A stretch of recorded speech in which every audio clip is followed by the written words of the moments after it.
story of the three trees. Once upon a mountaintop, three little trees stood and dreamed of what they wanted to become when they grew up. Glowing Star, the first tree. The first tree looked up at the stars and said, "I want to hold treasure. I want to be covered with gold and filled with precious stones. I'll be the most beautiful treasure chest in the world." Water Wave, the second tree.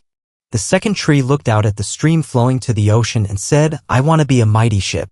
I want to carry powerful kings across the seas." Sunrise over Mountains, the third tree. The third tree looked down into the valley and said, "I don't want to leave this mountaintop at all. I want to grow so tall that when people look at me, they'll raise their eyes to heaven and think of God." Axe. But one day, woodcutters came. The first tree was made into a simple feed box for animals, not a treasure chest. The second tree became a small fishing boat, not a mighty ship. The third tree was cut into beams and left in a lumberyard, forgotten. Glowing Star. But then something miraculous happened. One night, a young couple placed their newborn baby in the feed box. The first tree realized it was holding the greatest treasure in the world, Jesus. Years later, the second tree carried a man and his friends across a lake. When a storm arose, the man calmed the sea. The second tree had carried the King of Kings.